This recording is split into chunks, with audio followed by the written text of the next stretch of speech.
Hello, I'm Ian Campbell from Palliative Care Australia. Welcome to Thursdays at 3, our new video and podcast series exploring death and dying with people living and working at the end of life. Today we drop in on regional New South Wales and the central west town of Orange, where one family's experience with illness has led to a new online business that helps families gather and store their memories, make funeral arrangements and leave final messages for their loved ones. Beck McLaurin's professional background is in HR, but time with her kids and an experience with family illness has led to myfavel.com. Thanks for sharing your work and wisdom with us today, Beck. Great to talk to you. Orange is a great part of New South Wales. Before we hear more about MyFavel, tell us a bit about Orange. Take us there. What do you love about your town, your community? Oh, Orange is fantastic. So there's 4 seasons in the year. So we've just hit autumn. So I'm excited about all the colours on the trees that are going to be appearing pretty quickly. I love Orange. It's big enough to feel really social. So there's about 50,000 people now. But it's country enough to feel like you can really slow down and enjoy the pace of life. Yeah. So yeah, Orange is just tops. It's got great restaurants, great wineries, beautiful scenery. And it's just, you know, it's slower, I guess, than the busy towns. And it's beautiful. It's just, yeah, I love it. We moved about 6 years ago now, and we wouldn't go back. Yeah. Great wine and beer, as you said. Great part of Definitely. New South Wales. And tell us a bit more about you, Beck, and your family before we dive into the details of MyFavel. Who are you and who are your family? Tell us a bit about yourself. Yeah, we live out of the hustle and bustle even of Orange Town. So we live in a place called Nashdale, which is about 8 kilometres from Orange. So we live on a little farm. We've got steers, we've got a big worm farm, we've got a big garden, a bobcat, a dog. We've got lots of space so the kids can roam. But, you know, we've got three kids, so life is still hectic and busy, but very rewarding. Tell us about MyFavel. Where did that idea come from? What does Favel mean in the first instance? Yeah, so Favel, it's actually a Danish word, and it means goodbye or farewell in Danish. So the Danes are actually the happiest people on earth, largely because they followed the Hygge way of living, which is all about it's this concept that's all about contentment and wellness and enjoying life. So they believe in, you know, things like togetherness and indulgence, presence, relaxation, comfort. So Favel, you know, that's kind of the name behind it. But Favel, I guess, at a crux is it's about all of the sentimental things, the non-monetary things in life, and about valuing those things. So, you know, it's basically, I guess, at a crux, it's a communication tool that allows people to store information about how they want their end of life to be, whether it, you know, be your funeral wishes or your final resting place or the music you want played at your funeral, or, you know, the dress attire that you want to be buried in, you know, whether you want to be cremated, all of those sorts of nitty-gritty specific detail, but also the sentimental things. So, you know, if you wanted to interview your family member about their life, and, you know, we all assume we've got all the knowledge and that we know everything about our loved ones, but, you know, it's about interviewing your loved ones about the things that you don't know, but maybe also things that you do know, but actually recording it and having it on, you know, in a centralised spot that's secure and safe. And not just that, you know, it's about recording letters for your kids. Let's say if I got hit by a bus tomorrow and I wanted to store some communication for my kids, that I wasn't here to tell them, you know, how much I adore them and how much I love them, or what their first year of life was like, all of those kind of sentimental things that you want to keep, and that, you know, if something did happen to me tomorrow, Favel is that storage facility, so that my husband can kind of have this treasure trove of Yes. messages for my kids when the time is right, for him to give that to them. Beth, So yeah. where did the idea come from? In amongst three kids, as you Yeah. say, an HR background with David Jones and Mamma Mia, learning horticulture, living the country life. Where did the idea for this come from in the first instance? Yeah, so I think a seed was planted at various times, but the one that comes to mind was when my firstborn was about 9 months old, and I wanted to create a book for her about her first 12 months of life. So I think a little seed was planted there. And I don't know if you've heard of Elizabeth Gilbert, but she's a writer, and she wrote this book called Big Magic. And look, I read this book, and I kind of kept having these little like kind of messages from the universe. Oh, you should do this, you should do this, you should do this. And then you don't do anything about it. And then I read this book, and it's called Big Magic. And she talks about if you've got this idea and it's in the back of your mind, it kind of keeps reappearing and kind of popping up. Yep. Then if you don't grasp it and, actually take a hold of it and make something of it, then it will often pass on to someone else, another more worthy person, or whoever, or whatever the situation, or maybe just someone that actually does something with that idea. Then it will kind of leave you and be gifted to someone else. Anyway, when my mum actually got quite sick at some point, a number of years ago, and I realised that was kind of my pressing kind of, I guess, kick up the backside to actually do something with the idea. As sad as that may seem, that, it took that illness to actually kind of really push me to activate the idea.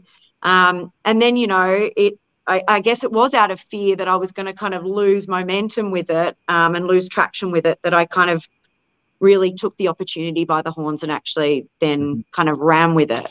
But I do think we kind of assume that, that tomorrow, to interview your family member or whatever it may be. With my mum, it was just to interview her more about her life.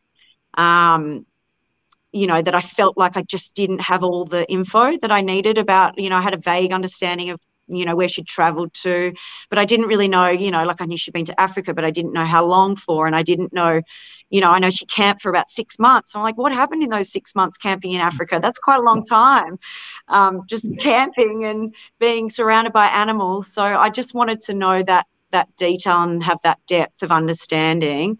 But I think it's that assumption that tomorrow will always be there. Yeah. And then I think death kind of, I don't know, not the fear of death, I should say, really kind of brings traction sometimes, when we're kind of we've got it staring us in the face, it kind of inspires us to take action. So it definitely did in my case.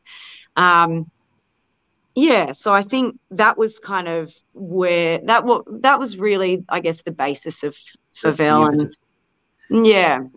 What else did your family learn, and your mum as well, who is well these days? We're pleased to say yeah, she's really well. She's back golfing, back bridging.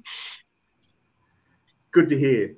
But as you say, those moments in our life give us that kick up the bum we need sometimes and open our eyes to life lessons. What did you, your mum, your greater family learn about that fear of dying during that time of your life? I think that fear of dying is something we can all relate to. What did you guys learn about that fear and about death and dying in that experience? Yeah, I think it allowed me to get really clear about what's important. I think all of the peripheral, trivial stuff sort of faded into the background and allowed me to get clear on my purpose, get clear on my priorities, and what really matters in life.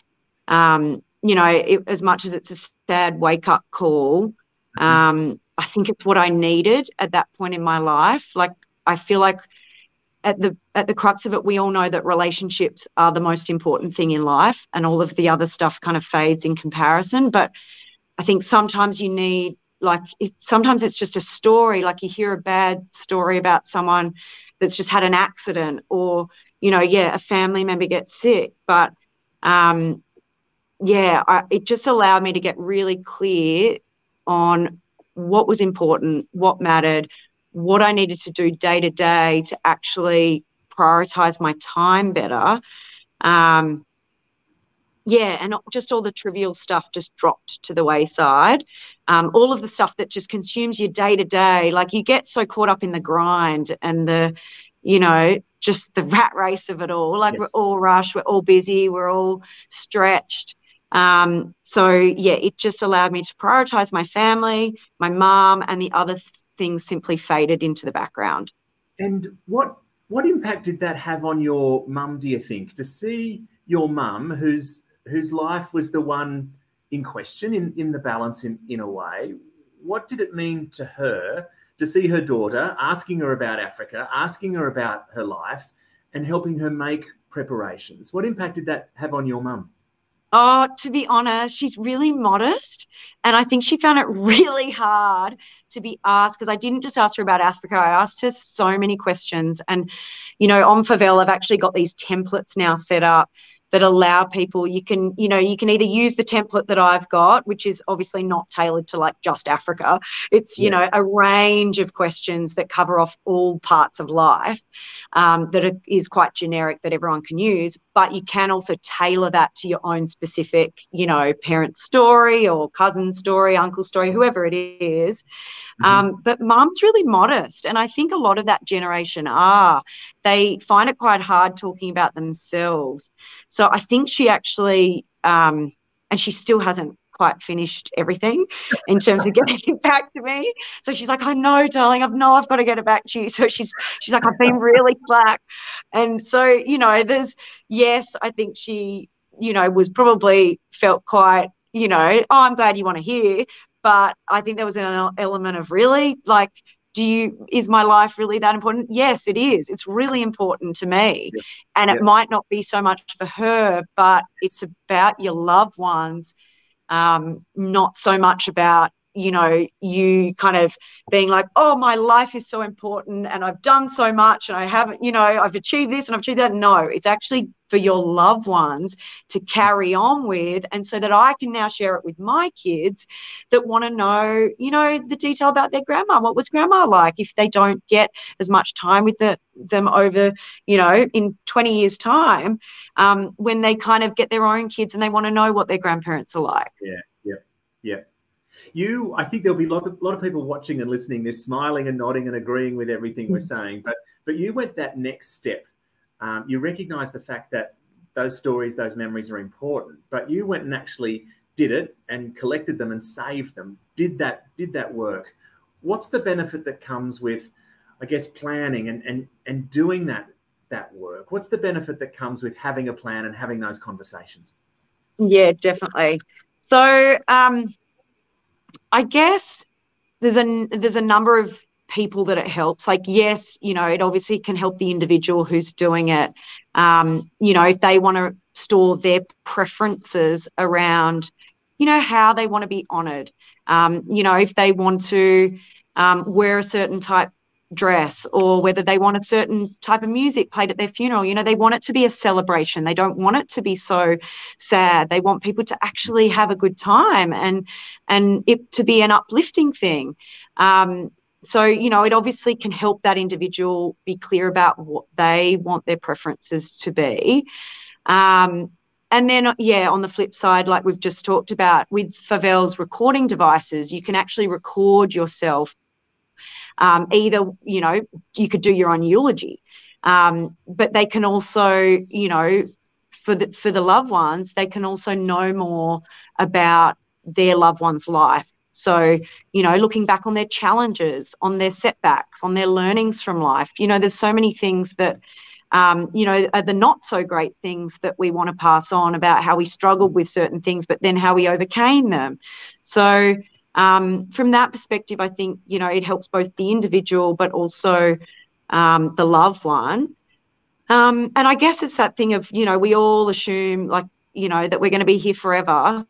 But we don't know what's around the corner. So why not do it before it's too late? Yeah. So I guess it's back to that comment, there's that saying, death brings a sense of urgency, but it should be important to do it before death, because, often it's too late. Yeah. Yeah. And I do think there's value in giving a level of comfort, knowing that you've documented your love for your family members, and that it's saved in a safe, centralized, secure spot, that they can, your loved ones can access forever.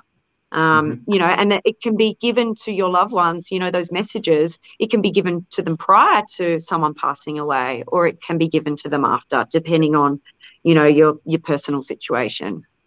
There must be some pretty powerful experiences that go with this. Just the thought of, I guess, leaving a recorded message for your loved ones. I mean, wow. I mean, then you must have heard some powerful stories from families who've done this work. Yeah. So a friend of mine, actually, I was doing like a focus group with a group of girlfriends about Favell initially before it launched. And one of my friends was talking about her own mum's experience with being adopted, and how like her real life birth mother, sorry, not her real life birth mother, her birth mother had passed shortly after she actually found out who she was. And she was talking about how, I guess, something like Favell would have been wonderful for her to have, given that she didn't get a lot of time with her.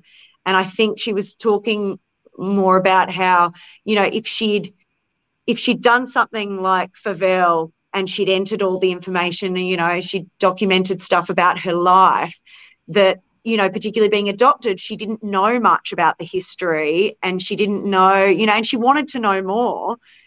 So she was sort of saying it in the sense that, gosh, I wish my mom had had that from her mother's perspective. So, if something was documented and she could eventually access that somehow, then I guess she would have known more about her birth mother's story and, answers to some of the questions in life that we assume we know, or we don't get that opportunity before it's too late. Yeah.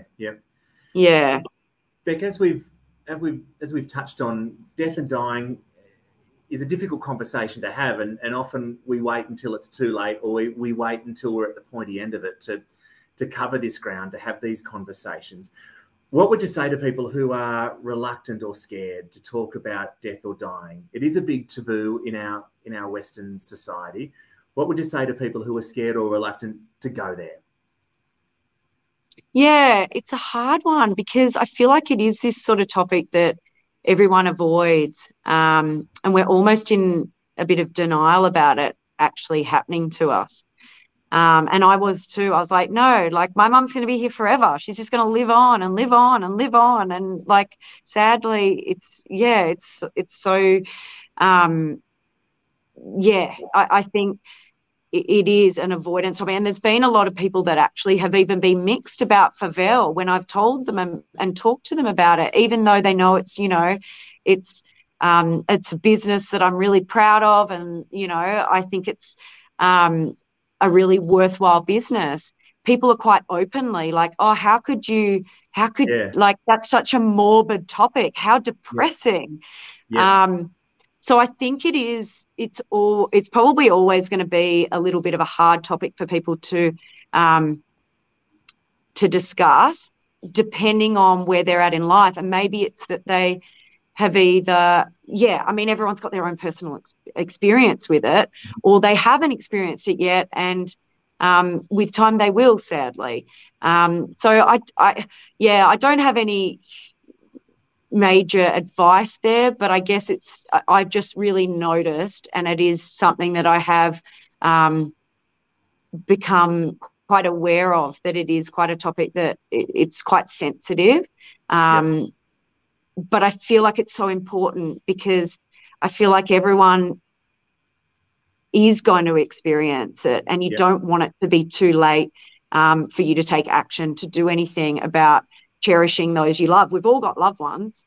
So I feel like it's just one of those things where it's got to be done. You just don't want it to be too late before you do it. Yeah. And I just think of... Yeah, sorry. I was just going to say, I reflecting on the joy I saw in you when you talk about the experience you had with your mum about pulling this stuff together. I mean, there's joy, there are good times, there are relationships to foster and grow within all of this. That makes it a worthwhile experience. Yeah, and it's interesting, like when my mum was going through so she had esophageal cancer, and when she was going through that, we probably laughed, like we laugh in general in life a lot, but that period of being faced with, possible, death, we'd never laughed so hard. We had so much time together and so much, you really just bound together when you needed to bind together. And it wasn't just me and my mum, it was my sister, my mum, and I, and my dad as well, who was, we were all doing it together. And it was just this amazing kind of family bonding time. So you're right. Like I guess, end of life or, looking at end of life, it doesn't have to be as, it can be actually, as we were saying before, a celebration of how much love you have in your life and how lucky we are to have experienced that level of love. I don't know if you've ever heard of it, and I don't know if this is one of your next questions, but have you ever heard of a lady called Bronnie Ware? She was a palliative care nurse. No. So I read it about 15 years ago. And I think this is probably another seed that was planted. But she wrote this brilliant book called The 5 Regrets of the Dying. And she was a palliative care nurse. And so she worked with people that were nearing the end of their life. And, I was blown away by this book. It was just a really impactful book. And I feel like it's one of those classics that should be in every house that gives you, the right reminders that you need. It should be treated like a Bible in everyone's house. And anyway, so basically, I guess for those that haven't read it, she has these 5 biggest regrets, I guess these key themes that kept coming up over the years that she was a palliative care nurse. So I'll read through them. Basically, so I'm pretty sure she had over 20 years experience working in palliative care, watching those that were close to death. And as I said, these 5 common themes kept popping up. So number 1 was, I wish I had the courage to live a life true to myself, not the life others expected of me. So I guess to this point, like many, didn't honour their dreams or were too consumed by what others thought of them, that they weren't true to themselves. So they weren't living the lives that they wanted. Number 2, the second theme that kept coming up, was I wish I hadn't worked so hard. So this was particularly, prevalent with the male patients that she nursed, that they deeply regretted the work treadmill existence, that they missed their children's youth and their partner's companionship. So number 3, so this is the third theme that kept popping up. I wish I had the courage to express my feelings. So what she found was many suppressed feelings to keep the peace. So many developed illnesses as a result of this kind of built up resentment. Number 4, so I wish I had stayed in touch with friends. So particularly, when people are nearing the end of their life, they really value those really good, deep friendships, and many had, I guess, lost touch over the years, or I guess, in some of the cases she would have seen, a lot of them would have passed away. And the 5th one was, I wish I had let myself be happier. So many didn't realize until the end that happiness is a choice.